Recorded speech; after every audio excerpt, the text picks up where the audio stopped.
What's up, music lovers? Good to see you. My name is Rowe. I'm a working singer-songwriter.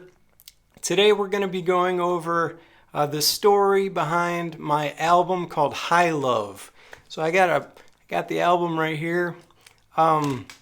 This was a super interesting time in my life when I recorded this album.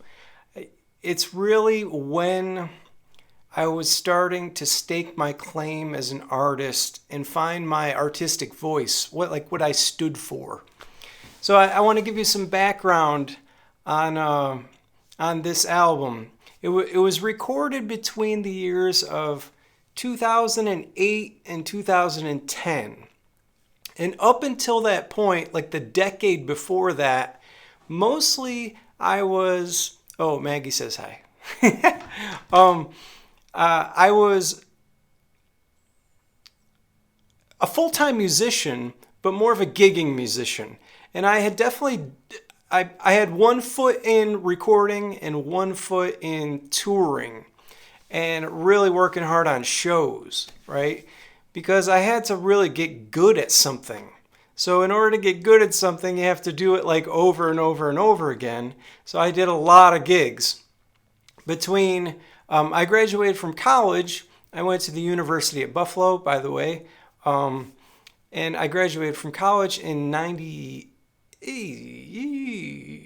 1998, I graduated from the University of Buffalo. And if anyone's curious, I have a business degree with a focus in marketing. With a minor in music. I took a lot of music classes.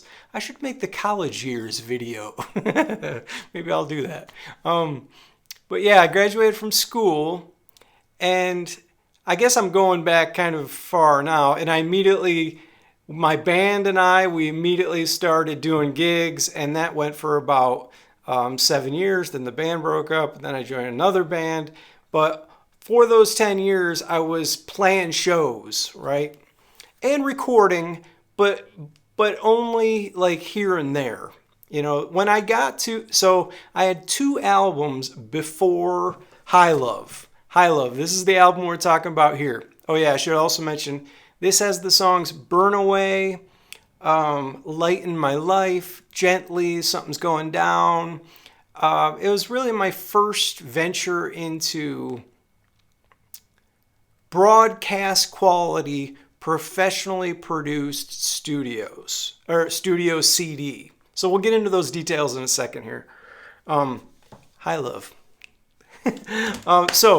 I had recorded, that was my 3rd CD, High Love was. So before then, I had recorded Brown Book, which was my first acoustic CD, which I recorded while I was in my band, Big Leg Emma.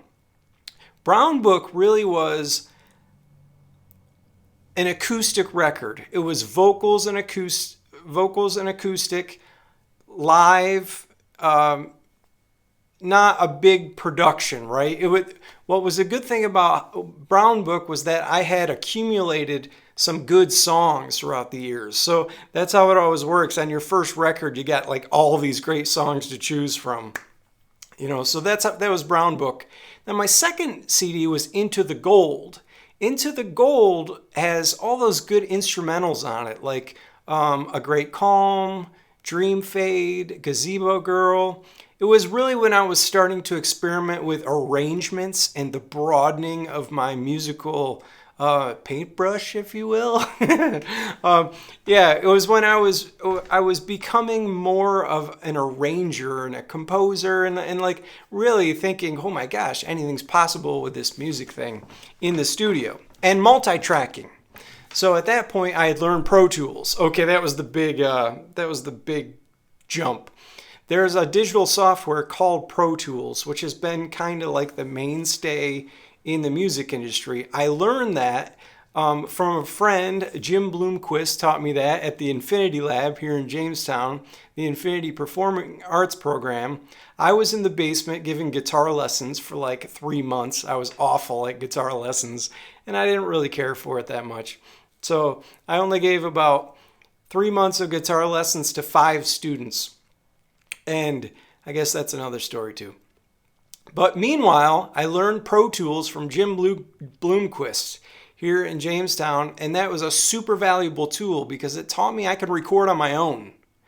So Into the Gold was all me recording on my own, my second CD. My third CD, High Love, was when I realized I need to start hiring some professional people to help me make these albums. I want to do this from like top to bottom, the best possible way ever. So in my personal life, at the time I was living in Jamestown, New York with my new bride, Chris. We had just gotten married and we were moving to Charleston, South Carolina. So this is when it gets really interesting. We moved to Charleston, South Carolina because she got a new job as a wedding coordinator. And Charleston, South Carolina is like the events. It's right on the beach in South Carolina. It's a super cool place for weddings, destination weddings, and special events. So she got the sweet job there, and we moved there. And I took everything I had, all my studio, and we packed up everything Chris and I had, and we moved to Charleston, South Carolina. And we got an apartment, and I was now in the Charleston music scene. So I went out and started meeting people, and I love Charleston. It's such a cool place. And the reason I'm telling you this is because it has a big influence on this album, High Love. So I'm getting some gigs down there in Charleston, getting to know the scene, but also I'm recording in my home studio, which I turned one of our guest bedrooms into, well, we had two bedrooms, but one was ours and the other bedroom was my studio. So I was working in there every day, working on an acoustic album, just flushing out material. And then online, I saw that there's this awesome recording studio in Asheville, North Carolina called Echo Mountain Recording Studios.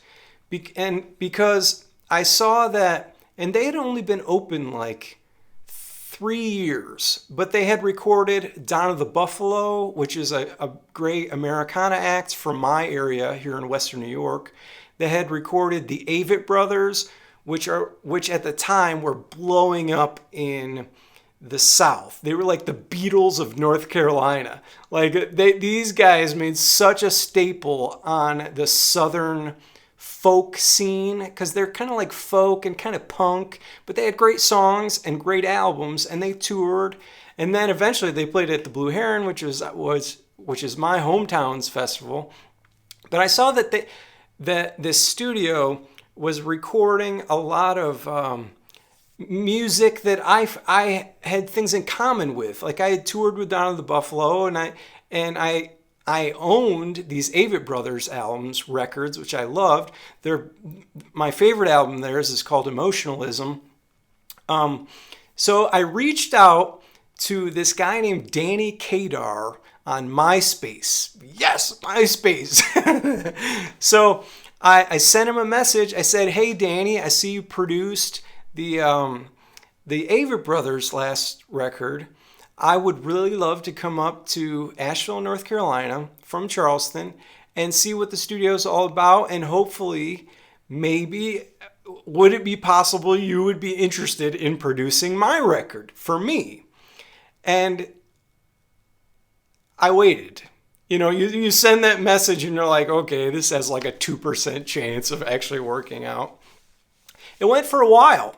Like a couple weeks went by, and then I heard from Danny Kadar. And I was like, oh man, this is sweet. This dude has been recording in and the thing I loved about Danny is he's an old school recording studio guy and had been through the ranks of he worked at Sony and Sub Pop, and he worked on a Trey Anastasio record, which blew me away, and an Iggy Pop record, and he had spent some years hardcore, and he was from New York, I'm from New York, so we had a lot in common. And I think he told me once that I remind him of an old friend of his, which is something that I've kept near and dear to my heart for a long time. It's like if anyone ever reminds you of an old friend, you're in. to me too. So now like when I meet people and they remind me of an old friend, I'm like, I like this dude. You and I are going to work together. So Danny reached back and said, yeah, that'd be cool. Let's talk about the idea of me producing a record. So then I talked to, he had some representation, you know, like some people that I had to work the deal through, and there were some contracts and things like that. But I knew that this studio was a major opportunity for me to learn about the real music industry, how to properly record instruments. And I'd worked in some professional studios before, but not quite at this level. I mean, these guys are like busy every day with real touring acts and record labels and stuff. It's a great studio. And I knew that Danny was top of the line as far as audio goes. So he had my utmost respect from day one.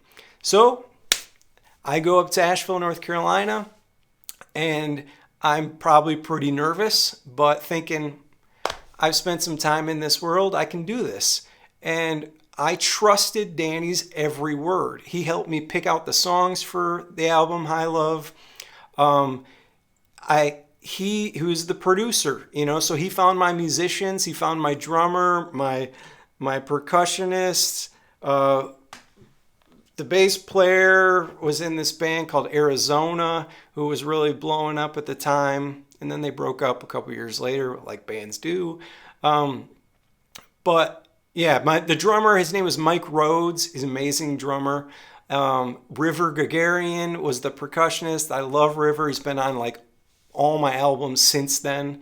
But the process for High Love was work and inspiration. Those two things coming. So I was learning so much. So I would be there for like 3 days, and we would flush out like 3 or 4 songs. And then I would take those recordings home to my home studio and write new parts for them. And like, if they needed them. And I would like hear these parts as the songs were developing, right? So I would add those at home. And then if they need to be re-recorded again at Echo Mountain, then we would do that. But basically my sequence was record for about 3 days, go home for 3 weeks. Go back to Asheville, record for 3 days, go home for 3 weeks. Go back to Asheville for 3 days, record for 3 weeks. And I did that for about 2 years, like a lot. So the album has 10 songs on it. They're not numbered here. I recorded 30 songs at Echo Mountain to produce those 10 songs. And that's how you get to that type of quality, is by having a lot of material. So some of that material would get flushed out in my next album, which was called More True Than Real. And that's where my songs Break the Cycle and Ever-Changing Times and some other, a different vibe of song. So they were good material that we had recorded at Echo. They just didn't make the fit of High Love. So I knew that I had that, and then I would release that stuff later. But the other thing about the recording process at Echo Mountain was we really experimented with technique. And this is something I've always loved. Like, I love experimenting with procedure and like, so the normal way that you record, the traditional way that the recording business records is drums. Well, the band will all mic up and then you record and you're after a drum track, right?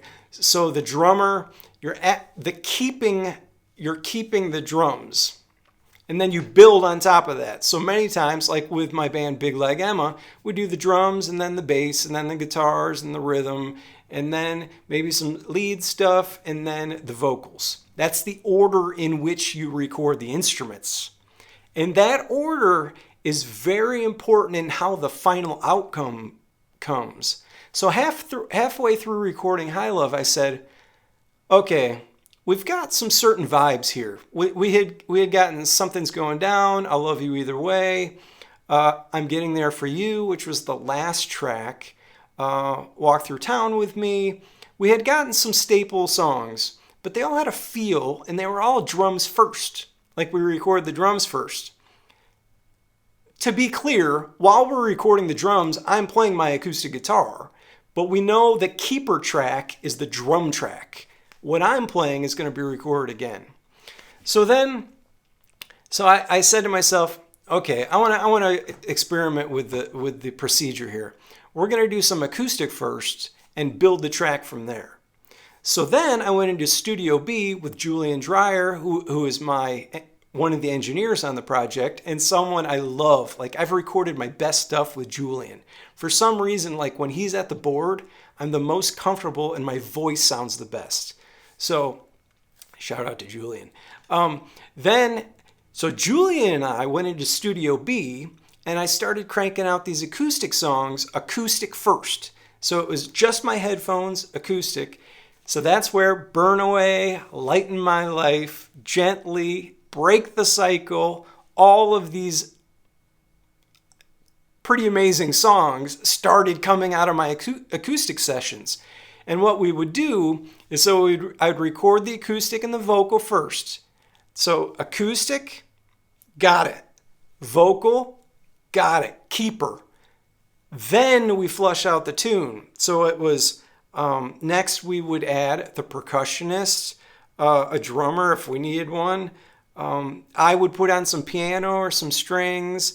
I had a ton of guest musicians on that, so my friend Amanda Barton helped on with some fiddle playing, or I would call more violinish type stuff. Then the bass player, so we flushed the tunes out backwards from the normal procedure. We went acoustic first, then all the way to the other things. Acoustic and vocal first, then all the way to the other things. Many times the vocal is the last thing that hits the project, or hits the track. But I really believe that those experimentations were key in finding my sound for this album, High Love. And ever since then, I've used many methods in between. Like my album On With Life was done with electric guitar first. I'll make that video too. But that was done like electric guitar first, no song, and then I built the songs on top of it. That's why that album sounds so weird. But we'll tackle that in another video. When High Love came out, my life completely changed in every way that you can possibly imagine. The album came out, I was getting good press, local press and online, and things were going well. But then it is what it is. I didn't have a fan base at the time. I was a guy with a really great album and no connections beyond where I had recorded it. The other thing I wanted to mention is for the mastering of High Love, I went to Studio B Mastering in Charlotte, North Carolina, where Dave Harris does mastering, and that was an unbelievable experience too. So that's one of the things I'm really the most proud of with High Love is I did this process top to bottom, completely professional, exactly like Paul Simon would have done it for Atlantic Records or Bob Dylan for Capitol. It was basically pre-production, great musicians, great microphones. Like I got to sing on the same microphone as Paul McCartney. Like it was blowing my mind. So I put myself at this super high level, and once you put yourself at that level, you're a completely changed artist for the rest of your life. So, and you've set a pretty high mark. So I went to the mastering session with Dave Harris at Studio B, and he showed me how he mastered the record right in front of me, which is so cool to watch. It's like watching a painter turn the knobs, and it's so hard to describe. He's basically leveling the emotions of the record track by track to each other. It's a really, really cool skill that I don't think mastering engineers get enough credit for. I mean, so Danny mixed it. Danny Kadar, the producer, he mixed the album and then sent it to his guy, Dave Harris. But mastering engineers, they're very artistic people. And, this guy, Dave Harris, he like masters a new record every day. So I was just one guy in a series of artists that he was recording, not unlike Echo Mountain. I mean, they have new artists in there all the time too. But at the end of it, I was really proud that I had done it right. You know, I knew there was no better record that I could have possibly made in those 2 years. And here comes social media. So then, actually, while I was making High Love, Danny and Julian turned to me and they go, "Hey man, have you ever heard of Facebook?" I'm like, "Oh, I've heard something about it, but look, I'm making this record. I could care less about Facebook." Like, and they're like, "You're gonna care." And I certainly did care. So once I had the album, back to the album ends. This video is going kind of long. I'm sorry if it's going long, but I hope you're enjoying it. If you are, subscribe to the channel. So then I've got this great album, right? And my whole life changes in ways you're probably not thinking. My band back in Jamestown, New York, for some reason was starting to get heated up again. Like they were wanting to do a reunion.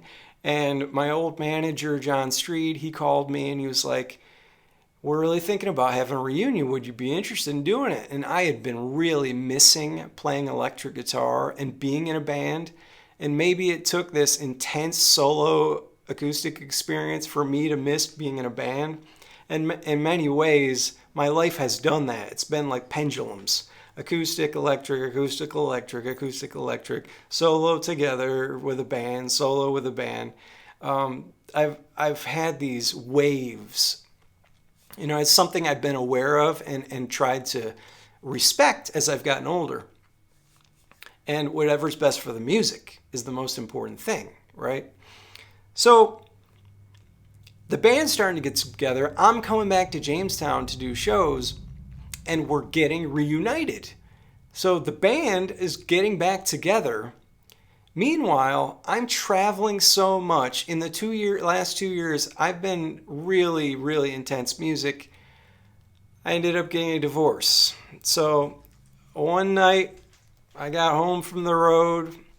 My wife and I, who had been together for 7 years, we eventually, we had grown apart over time. We separated. I moved back to Western New York to go on tour with the band. She stayed in Charleston, South Carolina as a wedding coordinator. Since then, she's remarried and has a daughter, which is like the coolest thing. And I'm back here in Jamestown. The band has broken up again, which was like 4 years ago. And all this stuff has happened. I had a girlfriend for 3 years, Missy. She was amazing. I lived in Erie. I mean, my life has been the last 10 years has been crazy. And all the things that have happened, I've recorded, since High Love, I've recorded 6 more albums. None of them as high fidelity as High Love. But now I was after a different thing. Like my albums Nobody at Home and Folk Dudes are more intimate, I would say, than High Love. Not as expansive and capture my acoustic performances much better.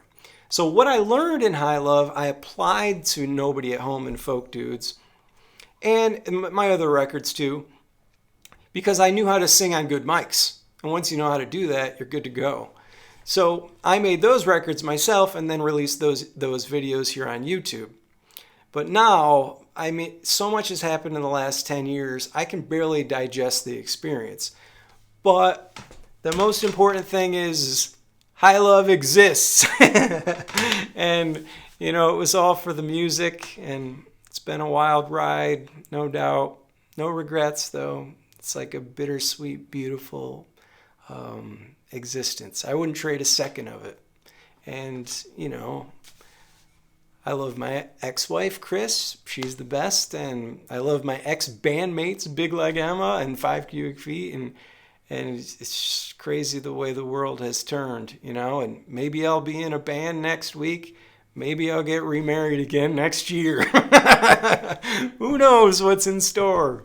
Anyway, this has been a super long video. Thank you for watching it. Please subscribe to my channel. If you haven't watched any of my music videos here on YouTube, you should check them out. You can watch my whole album, Nobody at Home. It's like my live acoustic album. It has Break the Cycle on it.